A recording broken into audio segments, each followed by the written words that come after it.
Hello, yearbookers. Welcome to Yearbooks Live, the podcast for yearbook teams to learn everything you need to know about the yearbook business with our weekly 10-minute yearbook lessons for the real world. I'm your host, your coach, your teacher, JP, coming to you from sunny South Florida.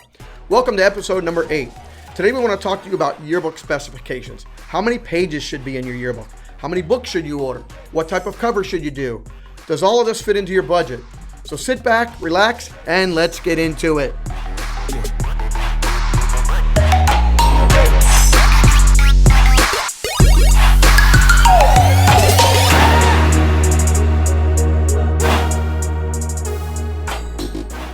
Today's episode of Yearbooks Live is supported by Yearbook Life. If you're looking for a quality yearbook that's easy to create at a lower price, then Yearbook Life is what you're looking for.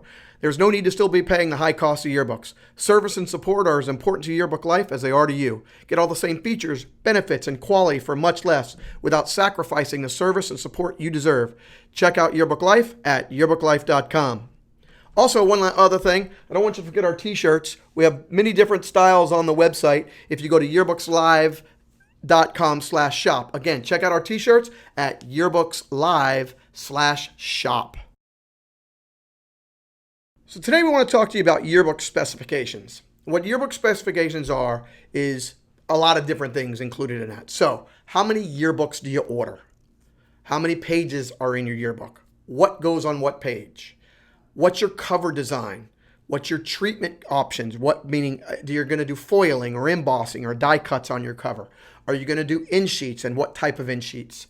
What type of binding are you going to do? Hardcover, soft cover, Smyth sewn, PUR bound, all different kinds of cover options available.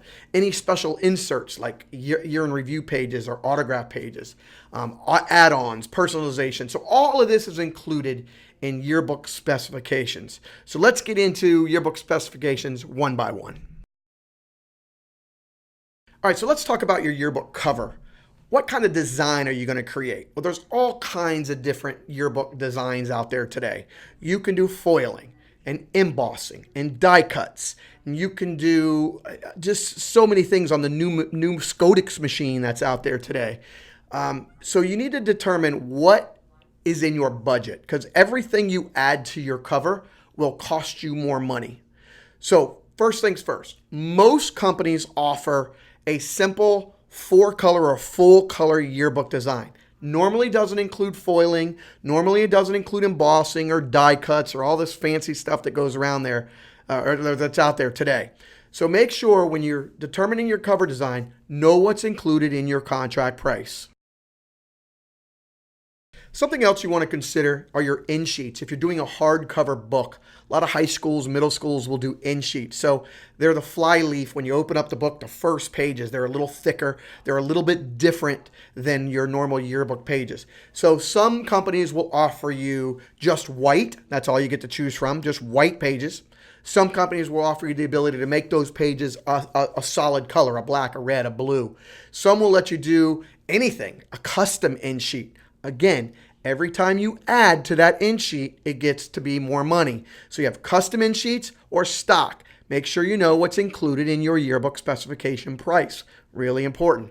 Also, binding type is important. If you're doing a soft cover, what type of soft cover are you getting? Are you getting a perfect bound soft cover? Are you getting a saddle stitched hard soft cover? Are you getting a hard cover? Is it Smyth sewn so that it lays flat? Are you getting just a PUR bound hard cover? So make sure you know your binding type, your in sheets, all very important when you're looking at your yearbook specifications. Something else that a lot of companies offer are special inserts. So they might have a year in review section. They might have autograph pages that go into the back of the book. So you make sure you know what was included in your pricing and your specifications when you sign your contract. Or make sure you know before you sign your contract so you can include it if you need to. Year in review pages can run the gamut. They can be 1 page, they can be 2 pages, 4 pages, 8 pages, 16 pages. There's all kinds of year in review pages that you have available.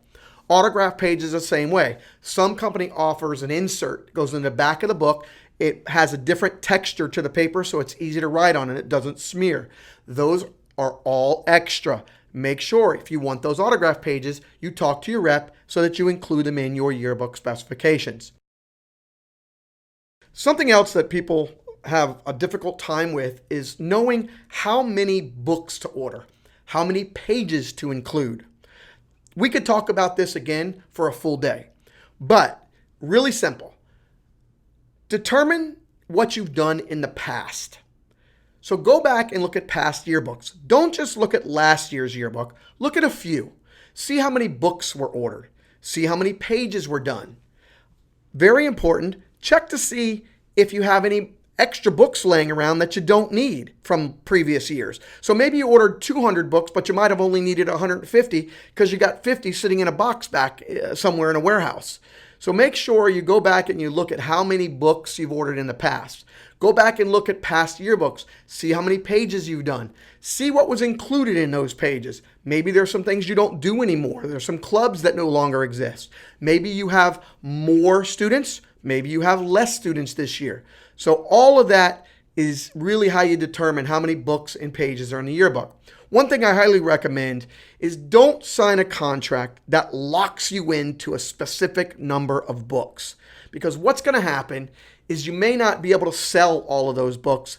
And unfortunately, some yearbook companies are going to force you to order that amount of books no matter what. Find a company that will let you move that book count around, manipulate that book count so it fits into what you're doing.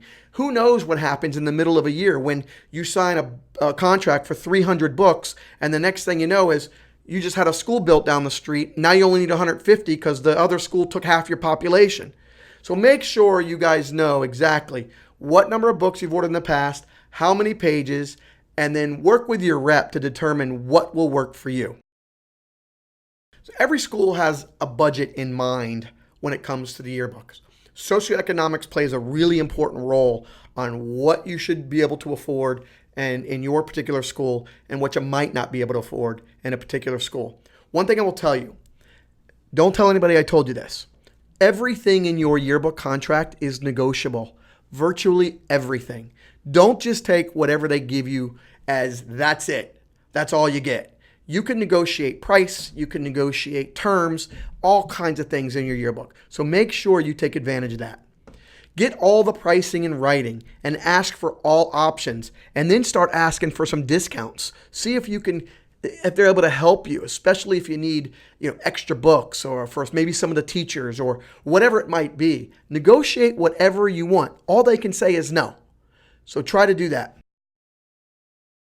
One other thing, don't order yearbooks that you can't sell. Some companies will come in and they'll play this game with you where you get a particular lower price if you order 300 books versus ordering 200 books. It's going to cost you $5 a book more. But if you can't sell 100 books, who cares? You just spent all that extra money on 100 extra books because you thought you were getting a better price. Do your math. Order the right number of yearbooks with the right amount of pages and stay within your budget. Negotiate everything and you'll see that you'll have a really nice yearbook that everybody in the school will be happy with. If you do this right and you do it the right way, you should have extra money in your account for the yearbook. Your yearbook fund should have a plus. And you could use that money to buy extra computers.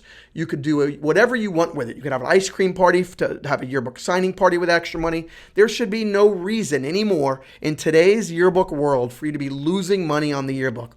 Matter of fact, I don't think I know of a school today that some companies are using. I won't mention names right off the top, but none of them are losing money.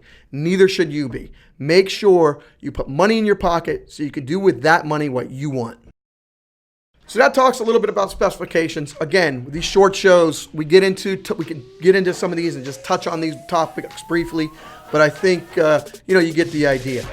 We want to thank you so much for listening to our show today. We want to also thank our sponsor, Yearbook Life at yearbooklife.com. We hope you'll stay with us for all upcoming shows. Please tell your friends. Listen to us on anywhere and everywhere, iTunes, Spotify, that you can hear podcasts. Next week, we'll be talking about planning your yearbook pages and creating a page ladder so you know exactly what should go on each page. Should be a very informative show. So until next week, happy yearbooking.